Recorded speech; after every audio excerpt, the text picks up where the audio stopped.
Sveicināti skatītāji! Prieks ar jums būt atkal raidījumā, kur mēs stāstām par Dieva brīnumiem. Dievs ir reāls, kur ir reāli stāsti, patiesi cilvēki šeit pat Latvijā. Un tas ir brīnišķīgi, ka Dievs nav aizmirsis Latviju. Viņš tāpat vēro ticīgos cilvēkus, un kad šeit ir cilvēki, kas piedzīvo Dievu. Bet pirms iepazīstināt ar manu viesi, es gribētu lasīt no svētajiem rakstiem. Tas būtu 84. psalms, un te no 5. pantiņa. Svētīgi ir tie, kas dzīvo tavā namā, tie tevi slavē vienu mēru. Svētīgi ir tie cilvēki, kas tevi atrod sev spēku, kam sirdī stāv tavu ceļi, kas caur raudu ielai staigādām to dara par avoksnainu zemi, un jau agrēs lietas to pušķo ar svētību. Viņi iet no spēku uz spēku, līdz kamēr viņi parādās Dievu priekšā Ciānā. Amen, tas ir svētīgs Dieva vārds, un ziniet, es gribu teikt, tā ir pilnīgākā patiesība, jo cilvēki, kad iepazīst Dievu, viņi piedzīvo Dievu klātbūtni, Dievu spēku, un tad ir kaut kādi brīži arī, kas varbūt nav tik priecīgi bijuši, vēl kaut kādi, bet kā teica, kad caur raudu ielai staigādam, un šeit mums uz zemes diezgan bieži vien sanāk raudu ielēs, bet kad mēs to darām par avoksnainu ielai, jo tāpēc, ka Dieva svētība ir ar mums. Un tāpēc šodien es gribu jūs iepazīstināt ar ciemiņu Kasparu Dambergu. Tā kā sveiki, Kaspar! Sveiks, Normāli! Es pareizi pateicu tavu uzvārdu? Jā. Pareizi. Jā, es pēkšņi apmulu savā sirdī, domāju, opā, vai neesmu kļūdies. Kā jūties? Paldies, brīnišķīgi. Kaspar, pirmais, ar ko mēs sāksim, iepazīsti nedaudz ar sevīm, vai tu esi no ticīgas ģimenes, tā nedaudz par sevi, par savu ģimeni, vai no neticīgas ģimenes? Uz to nevar atbildēt ar jā vai nē, tāpēc, ka man mamma bija ticīga, bet viņa bija tāda drusciņa pagrīdniece. Viņa savulaik bija pieņēmusi tādu, jāsaka, aplamu nostāju, ka ja viņi mājās mums bērniem tā kā stāstīs par Dievu, tad, ejot padomju laiku skolā, būs konflikts. Mums tā kā būs tur būs tā, un tur būs tā, un ka tas mums radīs problēmu. Ja? Un tāpēc viņa tā kā Dievam ticēja, viņa par mums lūdza, bet tā kā par Dievu nemācīja. Jā, un, jāsaka, tas bija aplami no vienas puses, tas, ka nemācīja, tas, ka lūdz, par to paldies viņai. Un tā, kad, jā, tur tāds daļais jā. Daļais jā, tā kā, bet kaut kāds tāds sarunas par Dievu mājās bija? Šķiet, ka nē, es vismaz neatceros. Bet katrā ziņā viņi mācīja ar cieņu izturēties pret ticību un tā, un teiksim, tādā ziņā jā, bet teiksim tā, ka par Dievu, kā, par mūsu attiecībām ar Dievu un tā nē. Jautājums, tad sanāk, tu Dievu iepazini kaut kad krietni vēlāk, ja tā, kā glābēja, kā kungu. Un kāds tu biji pasaulē, tāds ļoti kārtīgs cilvēks vai tomēr grēcīgs cilvēks? Ir teiciens, ka cilvēki dalās divās kategorijās. Viena ir, kam ir daudz grēku, un otra ir, kam ir slikta atmiņa. Un, man bija daudz grēku, bet, principā es biju vairāk labais zēns. Jā, teiksim, man bija, kā lai pasaka, man bija normāli labā zēna grēki. Jā. Un līdz ar to, teiksim, man nebija tā, kad iepazīstot Dievu, ja man tagad, vajadzētu atgriezties no nezinu kā, vai ne, teiksim, tā. Bet bija tā, kad, es trāpījos tajā vecumā, kad vēl es faktiski biju kaut kad pēdējie 2 gadi, kad vēl iesaucu padomju armijā, un es viņā trāpīju. Un tad, kad es atnācu no armijas, tad, es pat neatceros īsti precīzi, ko es iesāku, bet es sāku interesēties par garīgām lietām. Un tad tur izveidojās tāds kokteils no ezotērikas, no kaut kādām Indijas tēmām un tā. Un man jāsaka paldies Dievam par to, ka es biju gan slings, tāpēc, ka interesēties es interesējos, bet faktiski īsti neko nedarīju. Jā, un līdz ar to, teiksim, tā ieputrošanās, viņa bija tāda seklāka. Jā, teiksim. Nu jā, un tad mūsu tajā kompānijā, kur es apgrozījos, tur cits starpā bija arī viens mācītājs, kas bija savā ziņā jauks vīrs, bet, kā es formulētu, varbūt šodienas skatījumā, ka viņš bija tāds aplam ticīgs. Proti, viņš ticēja visu kaut kam, bet tiešām viņš Jēzum arī ļoti ticēja. Un patiešām no sirds ticēja, ne tā, ka, teiksim, tā starp citu, jā. Un tas viņam bija tā kā centrālais tomēr. Un tad bija tā, ka visam tam savam garīgajam panteonam es kaut kādā brīdī, es vairs neatceros kādu iemeslu dēļ, es izdomāju, ka man vajadzētu pievienot, lai nebūtu tāda roba manā garīgumā, ja, ka vajadzētu arī nokristīties. Ja, un tad šis brīnišķīgais mācītājs man arī nokristīja. Ja, tur tā pārāk daudz, kā lai pasaka, nepiesieties manam, kā lai saka, garīgam izaugumam, teiksim, jā, teiksim, viņš pats tajā visā peldēja, un tad viņam tas likās viss normāli, vai ne, un tā. Nu jā, un tad bija tā, ka bija grūti jau pilnīgi visu tā precīzi atcerēties, bet viena lieta, ko es atceros, ka, teiksim, kad es jau kādu laiku tā kā biju nokristīts un tur piestaigāju arī šeit uz baznīcu un tā, bet vēl tās visas pārējās lietas arī bija tā kā pilna klapi, vai ne? Tad es tur diezgan bieži piestaigāju arī uz vienu no Indijas atpeldējušu pasākumu.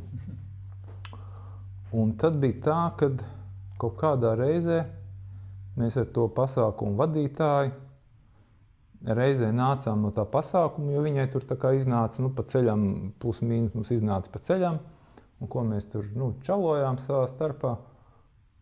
Un es kaut kādā brīdī samanīju, ka viņi tā kā man ierakstījusi savējo pulkā, vai ne? Un tad es nezinu pat kāpēc, paldies Dievam, acīm redzot, viņš man pamudināja. Es viņai tā kā noformulēju un pateicu, ka nē, es esmu kristietis, es pie jums ciemojos, bet es esmu kristietis, ja? Un viņi kā Indijas pārstāvi vispārējā tolerants, jā, viss labi, jā. Un te pašā laikā man ienāca tāds tā kā pacēlums un miers sirdī, ja? Un tā laikam faktiski pat bija tāda, varbūt, mana pirmā reize, kad es ar muti apliecināju savu ticību, ja, ka es esmu kristietis, ka es tā kā piedaru Jēzum. Ja. Un es pat biju pats izbrīņies par to. Es no tās savas tā kā frāzes neko dziļi nebija gaidījis. Vai ne? Es vienkārši tā gribēju viņai, lai ir saprotams, kādās attiecībās mēs esam. Nu jā, tā bija tāda viena būtībā iezīmīga reize. Un tad, Dievs ir labs, viņš man tā vadīja, kad tie elki viņi tur tā cits pēc cita atkrita kaut kā, tā iznāca. Ja? Es nevaru teikt, ka es tur kaut ko ļoti vai ne, tur tā vai šitā. Elki atkrita, Jēzus palika, tā varētu teikt. Ja? Tad tas stāvoklis bija tāds, ka es no tām visām lietām biju aizgājis, nokristījies. Es biju tā kā luterāņu draudzē. Un tad bija kaut kāds viens periods, kad tāda īsta aktivitāša nebija. Es vienīgi, jā, tā man vienīga aktivitāte bija tā, ka es domā šad un tad, Rīgas Doma baznīcā, ja, aizgāju uz rīta dievkalpojumiem. Un tas bija tajos tālajos senajos laikos, kad Doma baznīca vēl kurināja par valsts līdzekļiem. Un kad es rīta dievkalpojumā viņā ieeju un augstā, teiksim, drēganā dienā viņa ir silta. un gandrīz tukši, un tur ir daži cilvēki kaut kādi, tur pat, ja kaut kādi, tur 11 cilvēki bija, viņi jau tajā milzīgajā baznīcā vizuāli pazūd. Un es ieeju, un man ir tāda sajūta, ka debes tēvs man saka, dēliņ, tas viss ir priekš tevis, tu nāc tikai pie manis, tu tikai nāc pie manis. Ja, un kad rodās tā sajūta, ka Dievs būtu mieru uzbūvēt šo baznīcu arī tad, ja tikai viens tur atnāktu visā viņas pastāvēšanas vēsturē. Ja, jo, viņam tie samēri citi, viņam ir cilvēks vērtīgs, nevis ķieģeļi, ja, bet viņš runā arī caur šādām lietām. Un tas bija tāds kaut kāds viens periods, kad es tur, ka faktiski tā bija man vienīgā garīga aktivitāte, varētu teikt. Un tad es nepateikšu īsti chronoloģiski pēc šo periodu, bet bija viens tāds brīdis, ka es centos lasīt Bībeli, un man tas nekādīgi negāja. Es varēju izlasīt visus burtus, kas tur ir, un arī vārdu varēju izlasīt, bet teikums kopā jau vairs tā lāga nelikās, un domu salikt kopā, kas tur ir domāts, vispār nevarēja. Ja. Bet es kaut kā mēģināju, es kaut kā centos, un tad man kaut kādā brīdī radās pārliecība, ka man vajadzētu izsviest ārā visu to garīgo literatūru, kas man tur mājās bija iekrājusies. Man nebija tur nekas tāds drausmīgi ļaundabīgs, tur kaut kādas melnās maģijas grāmatas vai kaut kas tam līdzīgs. Nē, tāda, nezinu.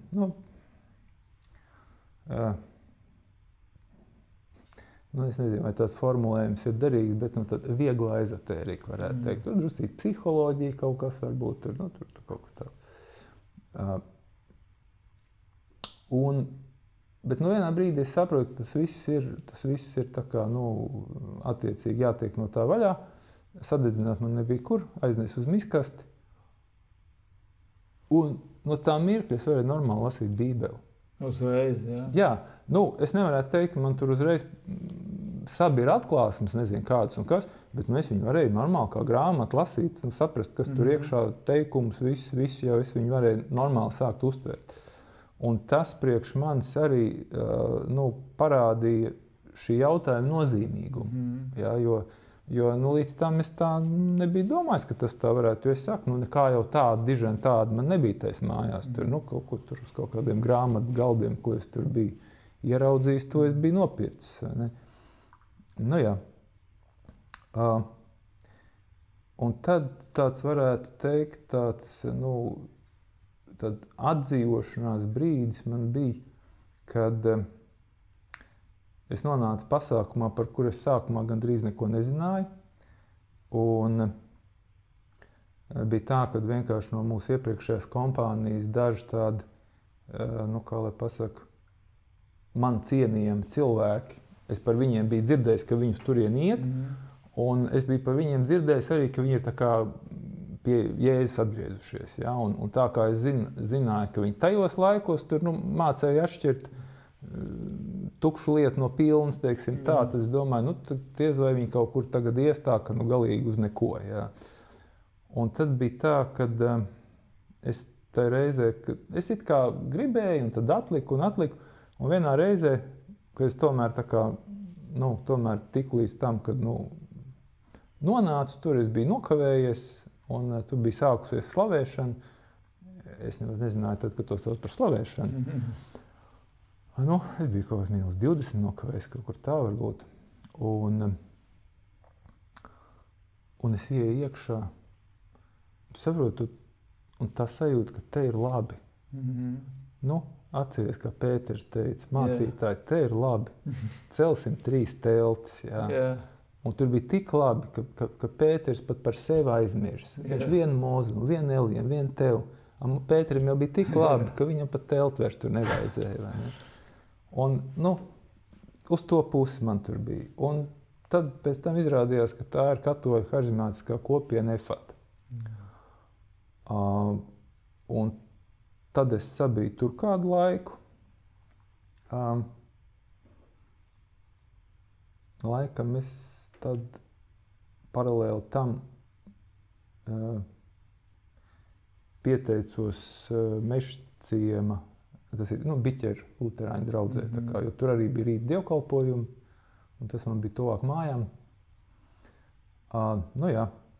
Un tad bija kāds laiks Efatā, un tad Efata izmainīja savus sapulču reizes no darbdienām uz svētdienām, un tas man tā kā automātiski aizvērās ciet. Man ģimenes situācija tā laikā tāda bija, kad svētdienas es nevarēju. Un toties, viņi tur paziņoja, ka tā kā, tās nodarbība no trešdienas pārceļās, bet otrdienās tad būs tagad nodarbības, bija tajā brīdī ienākusi tāda, kā lai viņi nosauc, man liekas, pilns nosaukums bija identitātes un attiecību dziedināšanas programma, dzīvības traumas. Ka tai būs nodarbības un ka būs nodarbības jaunajiem animatoriem, jeb grupu vadītājiem. Un tā kā man likās, ka es tagad bešā palikt nevaru, man vismaz kaut ko man vajag. Un tad es tā kā, aizgāju ar domu, labi, es varētu varbūt uz tiem grupu vadītājiem, es varbūt varētu. Un tur es paskaidroju to savu situāciju, un tad tur bija saprotoši par laimi cilvēku, un viņi saprata, ka man labāk uz tiem grupu vadītājiem laikam tomēr nevajadzētu, bet man piedāvāja dzīvības traumas, un labi. Es jau tā nedomāju, ka manī kaut ko tur ļoti vajadzētu dziedināt, vai ko, vai man identitāti, vai ko, bet, kaut ko vismaz. Un izrādījās ļoti brīnišķīgi. Tas bija gandrīz pats sākums, viņiem bija jau, tur bija īsā programma, viņam garā bija uz nepilnu gadu, un īsā bija uz 2 mēnešiem. Īso vienu jau viņi bija izgājuši kā pilotu versijā, un tad... un tad es tā kā nonācu tur, un tad mēs tā kā, otro reizi gājām īso, un tad pēc tam mēs sākām kā pilotu grupu garo programmu. Un tad man bija, es nekad nebiju bijis privāti grēksūdzi. Jā. Un tur, tai īsajā programmiņā, kas saucās pretstraumas, tur viena no nodarbībām ir par grēksūdzi. Tā kā.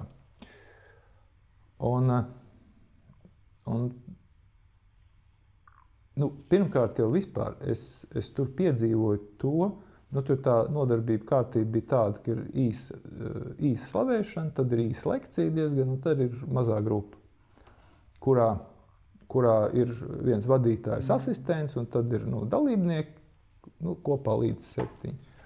Un tad, teiksim, aptuveni par tās nodarbības tēmu es varu izteikties, jā.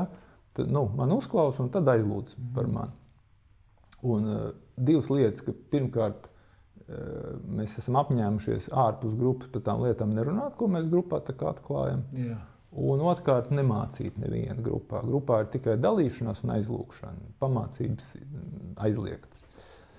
Un tad pirmkārt pirmo reizi piedzīvoju tādu lietu, ka tagad iedomājies, mēs tur sēžam, kaut kādi cilvēki 6 aptuveni, un es saprotu, ka šie cilvēki, viņiem no manis neko nevajag, bet viņi manī klausās. Ieinteresēti klausās, kamēr es pabeidzu savu stāstāmu, un izrādījās, ka tas ir tik atveldzējoši, jau tas ir dziedinošs process, ja, ka tev klausās bez nosodījuma, ar interesi, nepārtraucot, ja. Un jau tas pats process kā tāds ir tāds, svarīgs. Un tad nākošā, jā, ko es tā kā sākumā pieminēju tā kā par to grēksūdi, mums ir daudz dažādi grēki, teiksim, jā, bet ir tādi grēki, kas ir, kā lai pasaka, visiem cilvēkiem, visiem normāli cilvēkiem viņi ir tādi, vai ne? Bet man bija kāda lieta, par ko, viņi bija tik stulbi, ka man bija kauns, ka es varēju tik stulbi grēkot, ja,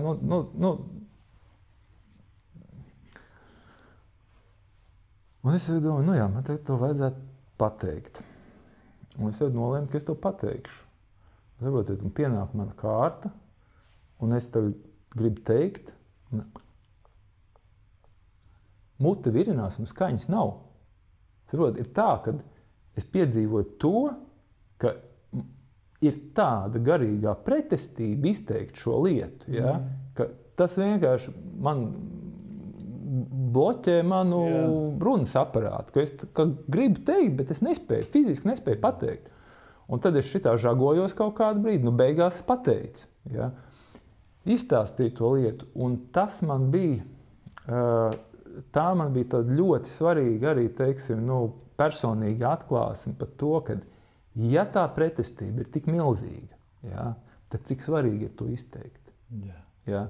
Jo kādreiz mēs arī nenovērtējam to, kad Dievu priekšā viss ir vienkārši pateikt, bet kādreiz ir lietas, ko mums vajag izteikt tā kā lieciniekam. Ziniet, es vairāk piedzīvoju to, ka cilvēkus, kad vada grēku nožēlā, ja saka, Jēzu Kristu piedod manus grēkus, un esi mans kungs un glābējs, cilvēki nevar pateikt.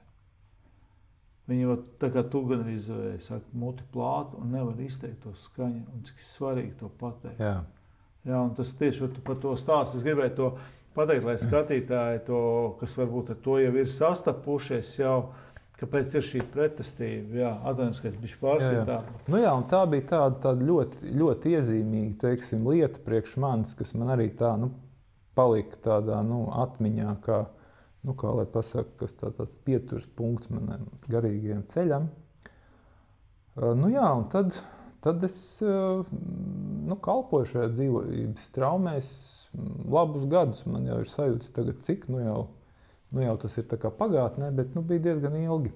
Un bija auglīgs periods, tāds bija gan pašam priekš sevis, gan es redzēju daudz rezultātu, ko Dievs pie cilvēkiem dara. Un mēs jau tur tādu it kā neko tur tādu baigi pārdabisko nedarījām. Teiksim, tur faktiski cilvēks saņem dziedināšanu dvēselē. Jā, jo, teiksim, daudziem cilvēkiem ir teiksim, jau tas, ka viņam ir iespēja izteikt kādas lietas no savas dzīves, ko viņš nekad mūžā nav varējis izteikt. Viņam nav bijusi vide, vai ne? Nav bijusi arī. Un vai arī, piemēram, ir tā, ka šai mazajā grupā ir tā, ka viens cilvēks kaut ko pasaka, un blakus sēdošais pagaid, bet man taču arī tas ir.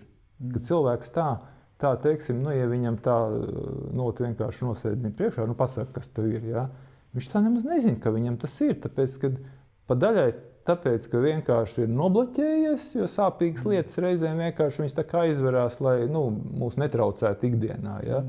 Un kādreiz cilvēks ir pieņēmis to, ka tāda ir dzīve, tā tas ir vienkārši, vai ne? Un tādā grupā ir tas, ka, teiksim, ka tas palīdz, viena cilvēka piemērs palīdz citiem atraisīties. Pastāst lūdzu, kas par kaut kādu, tu noteikti savā kristietības dzīvē piedzīvojis kaut kāds tāds brīnums, kad Dievs pieskarās tā vēl tā izteikt. Viens, ka viņš tev pieskārās, jā, ka tu iegāja tajā dievnamā, jā, un ka tur slavēšana viss, ja, ko tu uzzināji vēlāk kā slavēšana, tu saprati, tas ir riktīgi tavs, bet kaut ko tādu, ko tu esi vēl tā piedzīvojis, kas tāds tiešām, kad wow, tas bija Dievs. Tu man to vaicā, un man gribās pateikt it kā no vienas puses pavisam citu lietu. Un proti, es esmu ļoti pateicīgs visām šīm vietām, kur es esmu bijis, jā.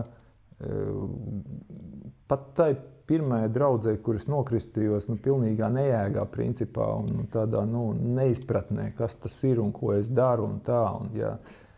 Un tāpat es esmu ļoti pateicīgs Biķeru draudzei un Aleksandram Bitem, un es esmu pateicīgs Doma draudzei, kur atkal es pēc tam biju, un es esmu pateicīgs dzīvības straumēm,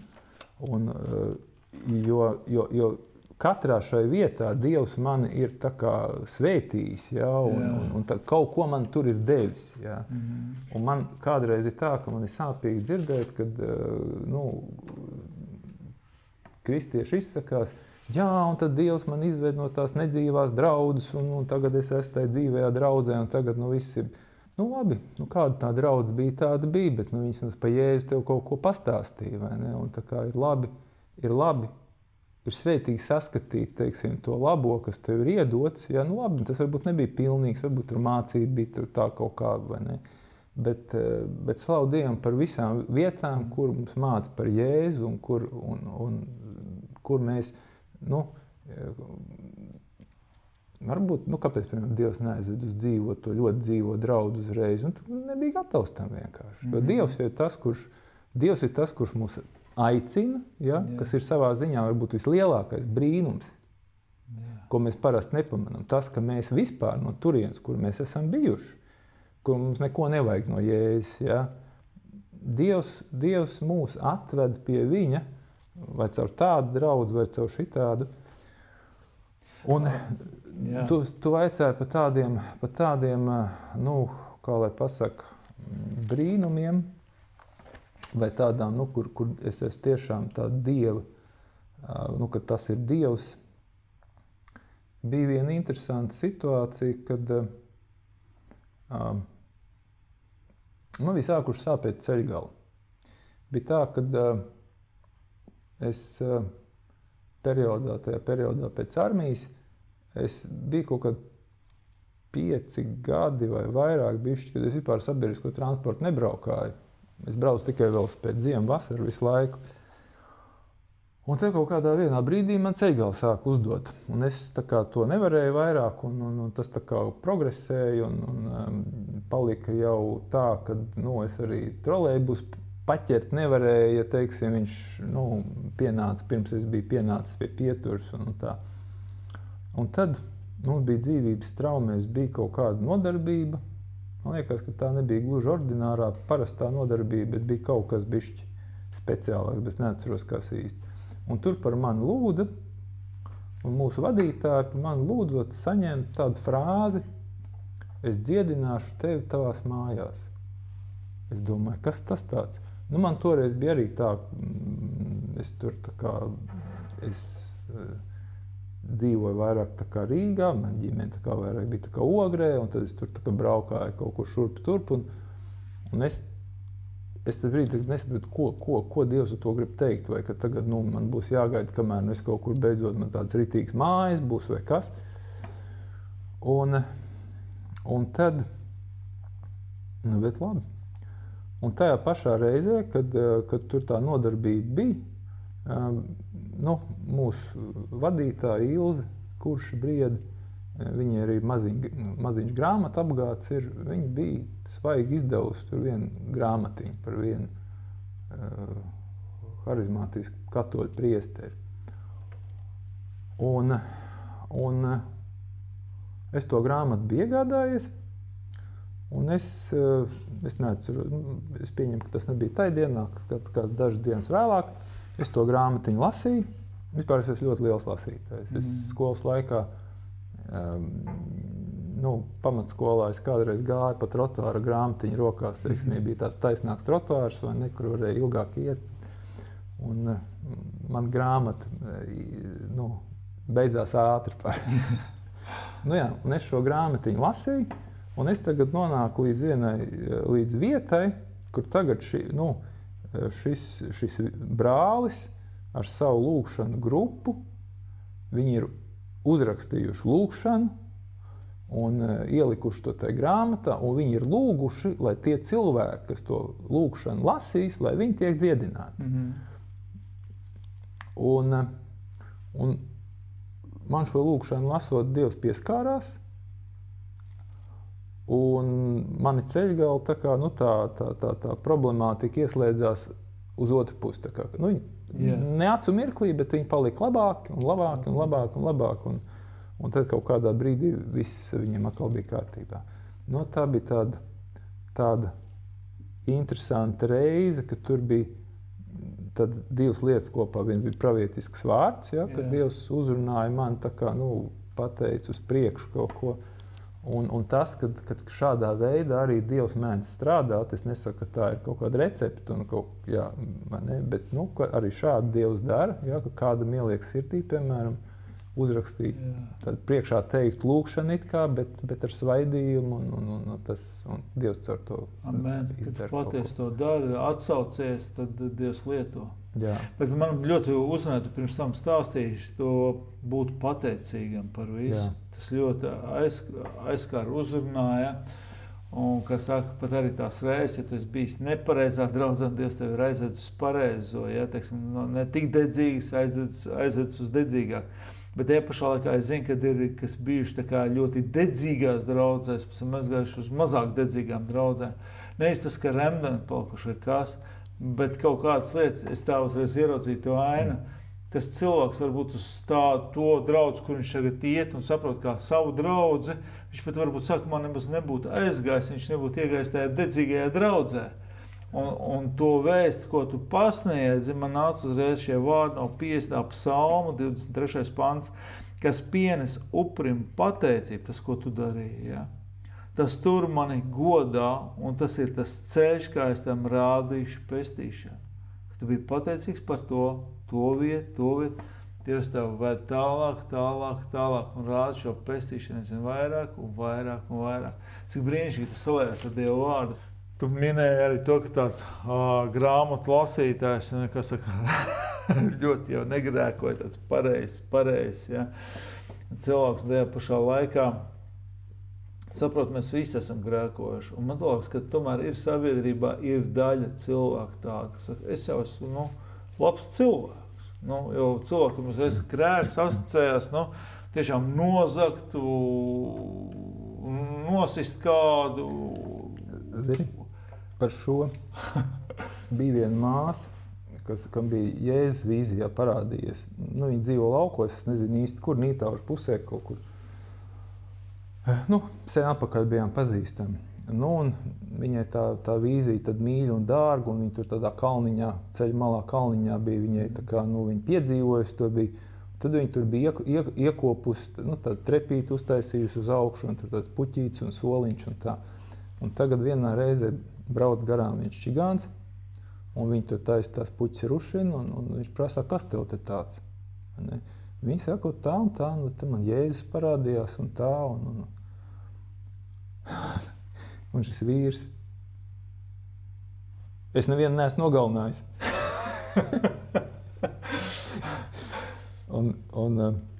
Zini kā, mums visiem ir, ja tā varētu teikt tā, tos, kas ir Kristum ticīgi, glābi tas, kurš ir taisnāks par viņiem, kurš ir pilnīgi taisns, bet tos, kur nav ticīgi, tos glābi tie, kas ir netaisnāki par viņiem. Ja? Jo uz to fonu mēs vienmēr varam vai skatīties uz Jēzu, kurš ir pāri mums taisnuma jomā, vai mēs varam atrast kādu, katrs var atrast kādu, ja? Kurš ir zem mums, kurš ir tur vēl sliktāks par mums, un uz viņa fonu, tad es varu tagad justies, ka es tomēr neesmu tāds, es tomēr esmu labāk bišķi. Tā, ka mums jāizvēlās, kurš mūs glābs. Jā, bet zini kā, to nebija tikai ļoti slikts, bet, protams, nesalīdzinot ar baušiem, tā. Un ko es varētu vēl teikt, kas ir tādu, man līdzīgiem cilvēkiem. Es tā vismaz, teiksim, no sevis varu spriest. Ka, teiksim, ir kaut kāds brīdis, ka tā kā īsti nesaprot, kā tev vispār vajadzētu atgriezties. Liekas, ka tev vajadzētu tā dažas pūciņas nokratīt, tur vēl drustīt tā, tev vēl varbūt varētu matu attaukt, un tad būtu pilnīgs. Tad būtu viss tā kā vajag, jā. Un tam labajam cilvēkam, man liekas, ir, un tā ir lieta, kas tā kā man vēl vien ir aktuāli, jā, kad, teiksim,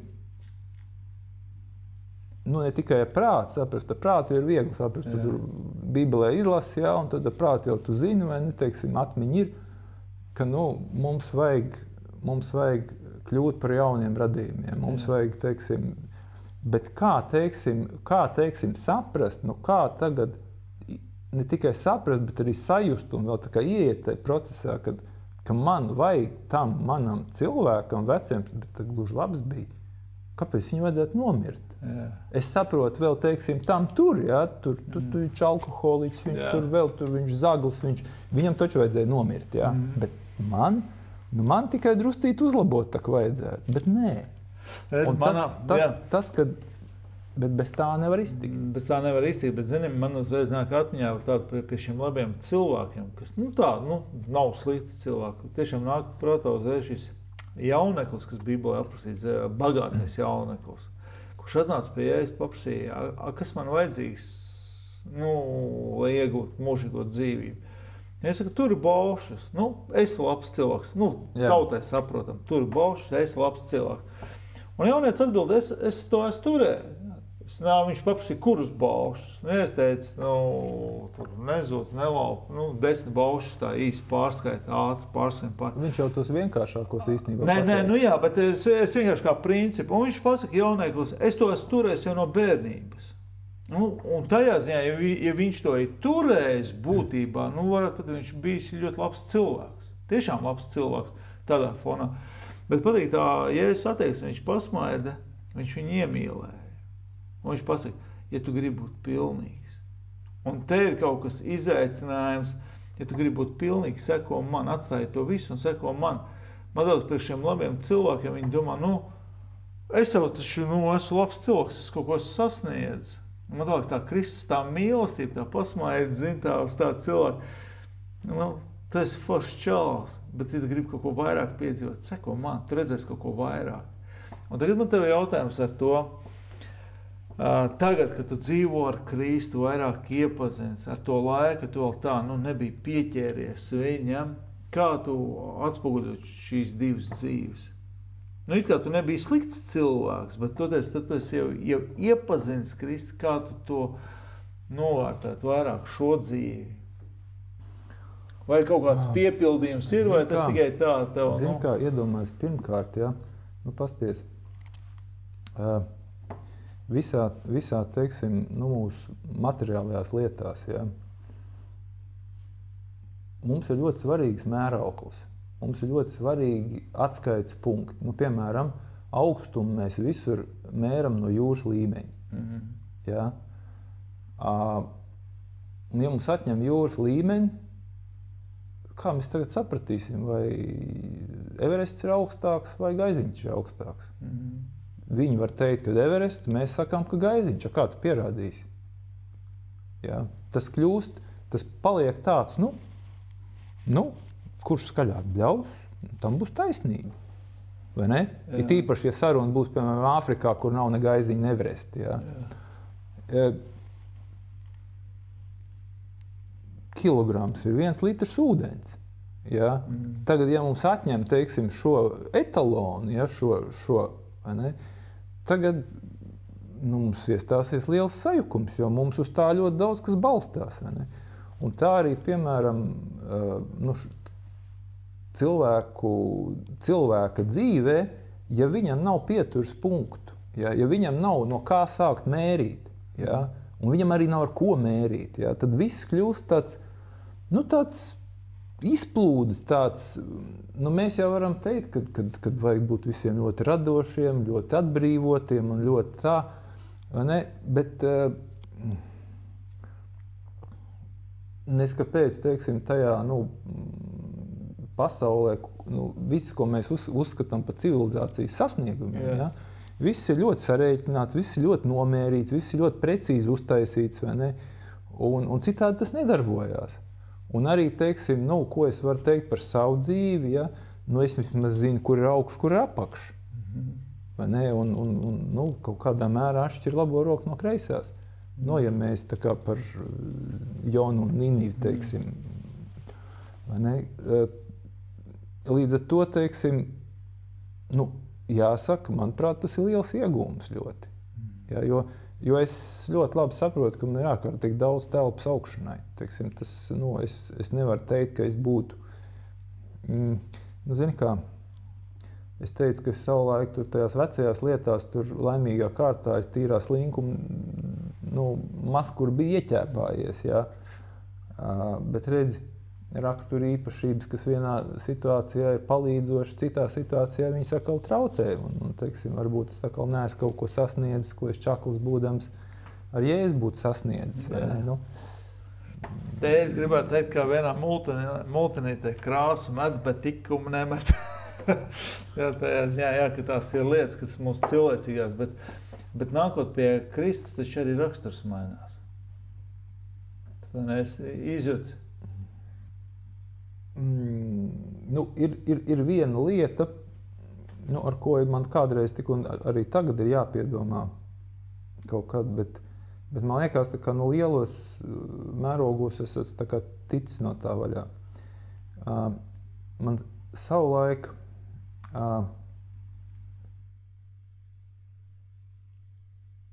zin kā, mums visiem, man liekas, mums visiem tas ir, ka mēs kaut kādā veidā gribam atstāt labu iespēju, teiksim, ja, pat, un, piemēram, atkarībā no rakstura, kā kurš, teiksim, tur mēģina paspīdēt. Un tad, teiksim, man bija tāda nosliece gudri izteikties par to, cik viss ir slikti. Jā. Jā, ka tur, teiksim, tas tur tā slikti, un tas tur tā slikti, un tad pienāca viens brīdis, ka es ieraudzīju, ka principā tas ļoti destruktīvi. Jā, ka tas nav, galīgi nav tas, tā kā, par ko, jā, un arī tas, teiksim, kad es domāju, kad man vēl ar vienu patīk, ja es patīku citiem cilvēkiem. Es domāju, ka tas visiem patīk, pat kaķim patīk. Bet man tas nav tik ļoti nozīmīgi. Es varu arī iztikt. Teiksim, tas un tad vēl, es esmu amatnieks, teiksim tā. Un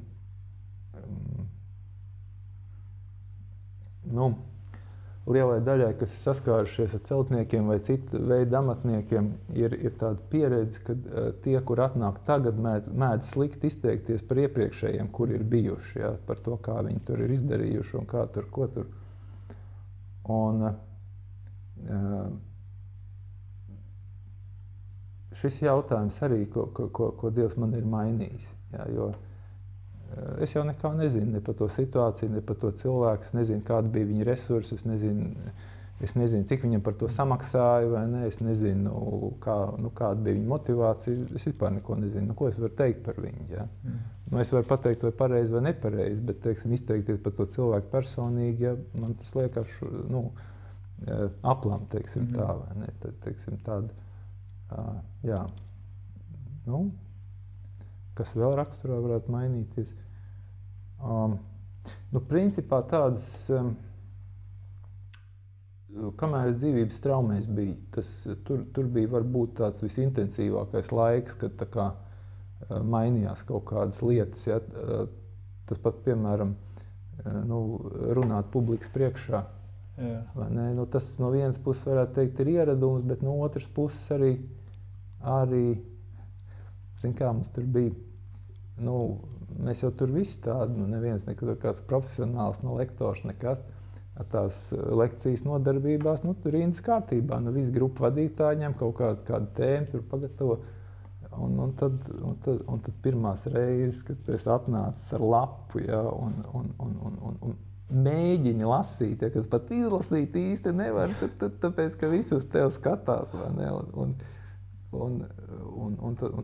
tad ar lūkšanu no visu kā tiec tam cauri, un tu redzi, ka tie cilvēki nesvilpj un nemet uz tevi ne ar ko, vai ne, un tad tā kā arī atplaukst, un tā kā, jo arī, piemēram, šobrīd man nav problēma ne ar to, ka es zinu, ka mums ir kamera priekšā, ja, ka mēs runājam, pat nezinu, kam, vai ne, varbūt kādu pazīstamu cilvēks man redzēs, varbūt stāstā, kāds sev atpazīs, vai ne, un tā, kad, jā, to Dievs arī ir devis, ka ir miers tādā ziņā, jā. Tas ir daudz. Un ko tu gribētu, teiksim, tagad tāds, iedomājies aiz ekrāna otrā pusē, tagad skatās tāds līdzīgs tev, kurš tāds kārtīgs cilvēks, bet ja es nepazīstu, nav iepazins Dievu, viņš skaļi nebļauj, Dieva nav, varbūt tās, bet tā, uz to visu tā kā skepsi skatās, ko tu gribētu novēlēt tādam cilvēkam? Jā, tad es paņemšu pāris minūtes, izstāstīšu vienu situāciju. Man ir tā, ka es diezgan bieži sadraudzējos ar klientiem. Nu, ne, ka varbūt ir tāda milzu karsta draudzība, bet nu, tādas labas attiecības paliek un tā kā uz ilgāku laiku un tā. Un tā man bija ar vienu puisi, kas es viņam taisīju apkuri.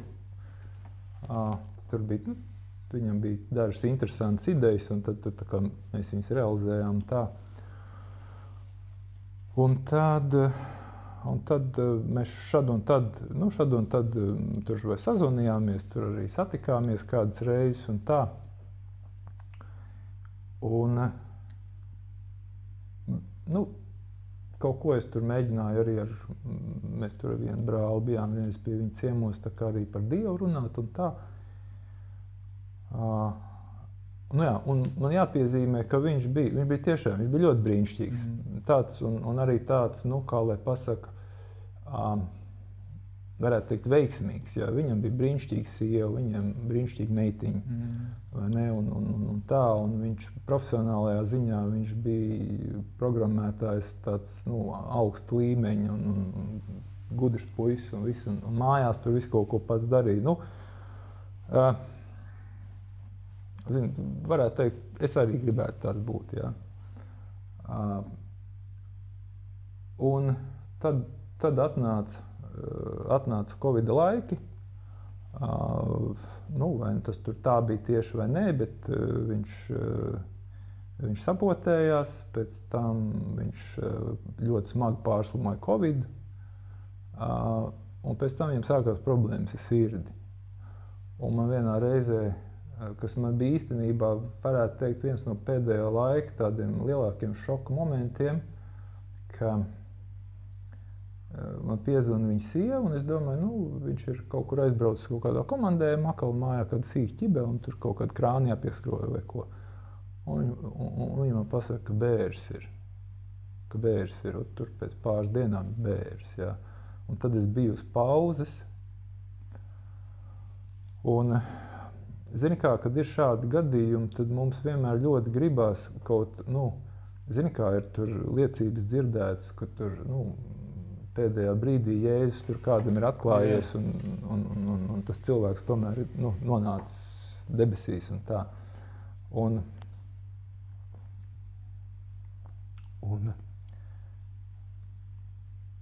man ļoti gribētos, lai šis būtu tās gadījums.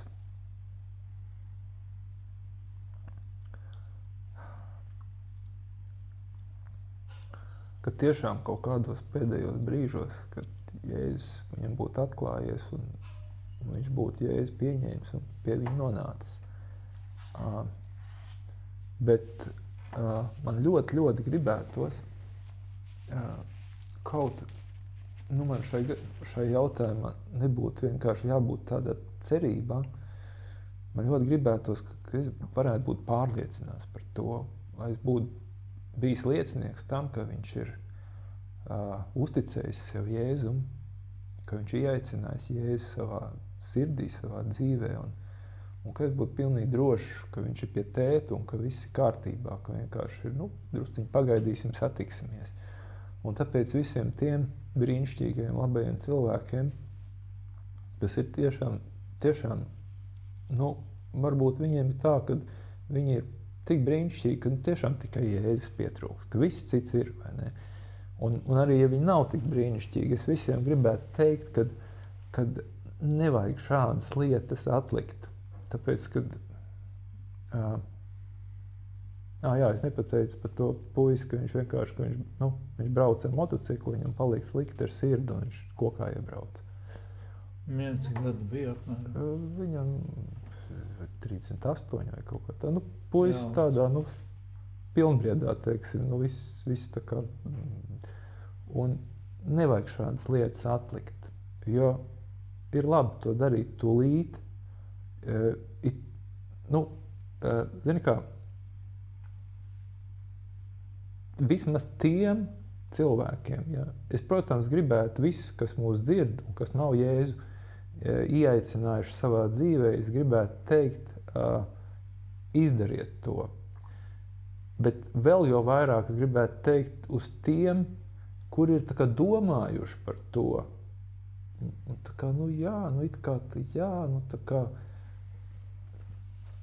bet tā kā nav to izdarījuši. Reizēm pat varbūt, vienkārši, vienmēr, kad tu neesi vēl kaut ko darījis, ir tā kā barjeri drusciņi kaut kāda. Tad es teiktu, saņemieties, mīļie, saņemieties. Tāpēc, ka mēs neviens nezinām, cik mums ilgi ir iemērīts. Mums ir šī diena, vai mums ir vēl rītdiena. Cerams, kad ir. Lai Dievs dod žēlstību, ka mums vēl būtu viņas, bet labāk viņas ir sagaidīt drošībā, zinot, ka mūsu dzīve ir Jēzus rokās un ka visi tie apsolījumi, ko Jēzus Bībelē ir devis, un kaut vai tas pats vienkāršākais, ka mēs būsim mūžībā kopā ar viņu, varbūt lielākais un vienkāršākais, tāpēc, ka mēs esam pieraduši pie viņa, lai šis apsolījums attiektos uz visiem jums.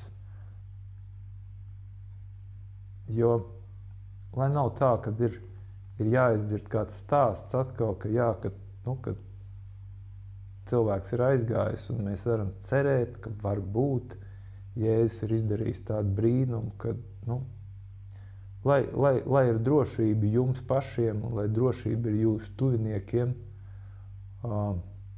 ka mēs esam ar Jēzu, ar mūsu glābēju. Uz to es gribu aicināt, un es to arī gribu novēlēt.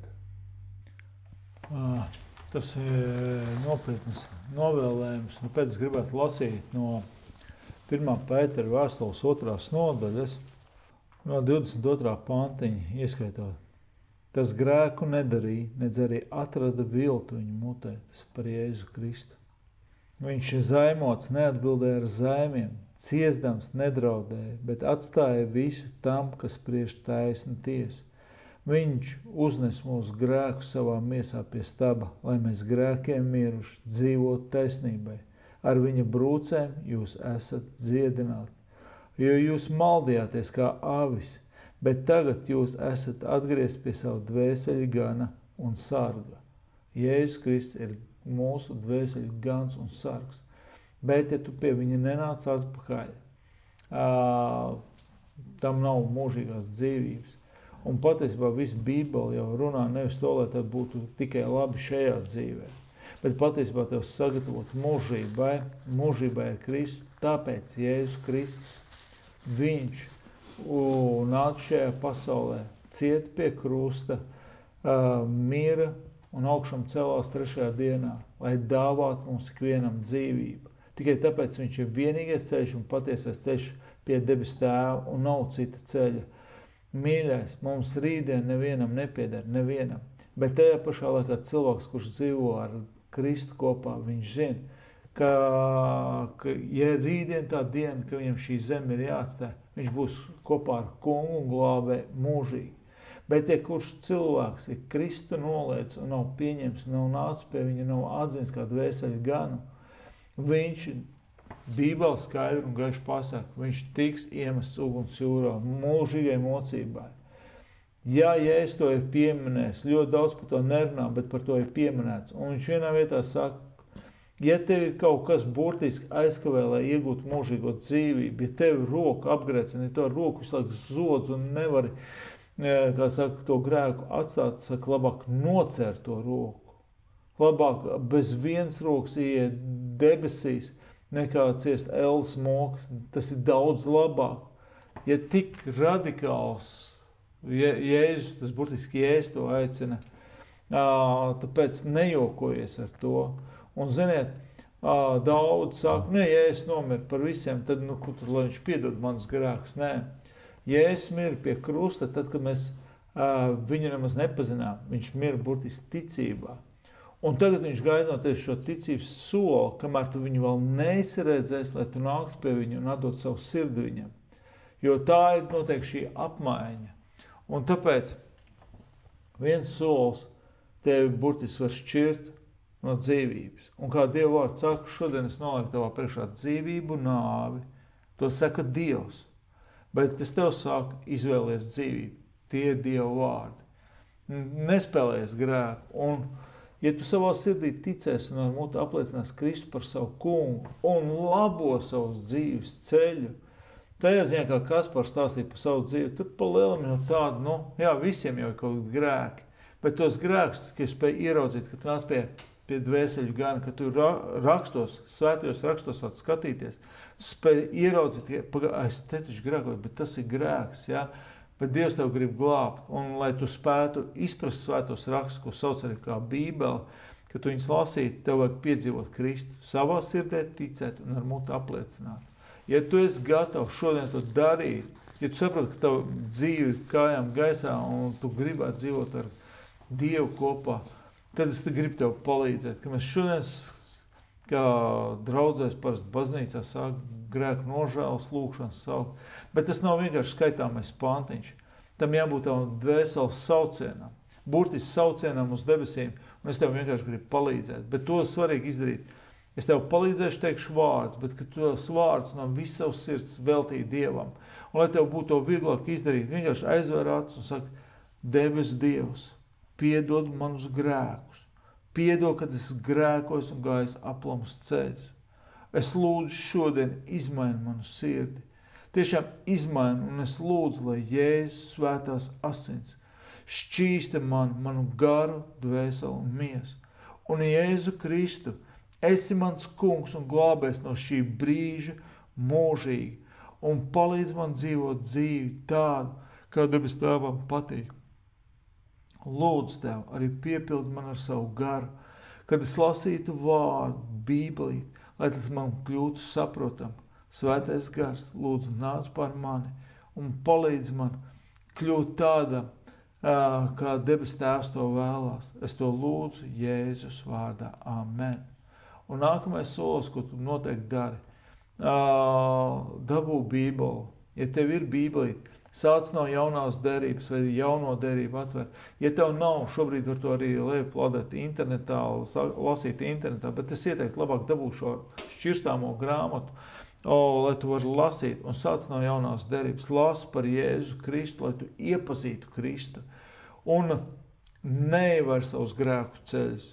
Ja kas darīs ļaunu, neievēr tos grēku ceļus. Ej pavisam cits ceļš, respektīvi, ja tu mīlēji iedzert vai bija kaut kāda, porno atkarība, kur tu sēdēji pie datoru, nesēji tur, lasi Bībelīt. Ja tu gribēji uz kādām azartspēlēm iet, ne uz azartspēlēm, bet sameklē kādu draudzi, kur tiek sludināts Jēzus Kristus krustā sistais. Ej tajā draudzītā un ej pie mācītāji, tev pateiks, ko tev darīt, kā tālāk. Tā kā, lai Dievs tev svētī un nespēlējies ar grēku, tiešām laiks ir nopietnas un tiecies pie Kristus. Tu cienējies skatīties, mīļais draugs, ja tu, kā saka, zini kādu cilvēku, kurš ir ļoti labs un nezināja, kā viņu aizsniegt, ja? Nezināja, kā viņam pieklauvēt pie durvīm tam labam cilvēkam, tu vari vienkārši aizsūtīt šo liecību, burtiski, un neizstāsts, oi, tas nav manā draudzē vai tādā draudzē, zini, ir tas stāsts Bībelē, kur vienam bija iedots viens talants, un viņš to talantu apraka, un kad viņam prasīja norēķina, viņš teica, es to talantu apraku, tāpēc, ka tu biji bargs kungs un pļaujkurnēs sējis, un tad viņam tas kungs teica, es tev tiesāšu pēc taviem vārdiem, tu varēji šo ārtavu dot, kam ir naudas mainītājiem, viņš būtu ar to nopelnījis vairāk. Un ja tu pat nezini, kā kalpot Dievam, bet tu zini kādu šo labo cilvēku, tad izmanto vismaz šo raidījumu nosūti kādam. Tā būs kā ārtauka, ka tu esi kādam mainītājiem iedevis, lai kāds sadzirdētu evaņģēliju vēstu, un varbūt kāds tiks glābts no tās. Mums nevajag laikus tikai, lai mūs baigi cienīt. Nē, mēs gribam, lai ar šo vēsti aizsniegt cilvēkus, kuriem vajadzīga glābšana, jo laiki paliek ļoti nopietni un atbildīgi. Un drīz nāks kungs, un visa Bībele runā par laika noslēgumu. Mēs nezinām neviens, kad tas būs, un mēs nezinām savu stundu, kad tas būs. Tāpēc attiecies ļoti nopietni pret šo laiku, un tu to vari darīt, vienkārši uzspiežot laiku, daudz vairāk cilvēku to redzēs. Ja tu kādam aizsūtīsi noskatīties šo raidījumu, tu vari mantot, palīdzēt kādam cilvēkam atrast Jēzu Kristu un būt glābējiem. Un, ja tu saproti, ka šādi raidījumi ir vajadzīgi, šādas liecības vajadzīgas, tu, protams, arī vari atbalstīt mūs arī finansiāli, ko tu redzēsi beigās, kā tu to vari izdarīt. Tā kā šis laiks tiešām ir ļoti nopietns un attiecies pret savu dzīvi nopietni un palīdz arī kādam tikt glābtam. Tā kā paldies, ka tu skatījies un līdz nākamajai reizē, lai Dievs tev svētī.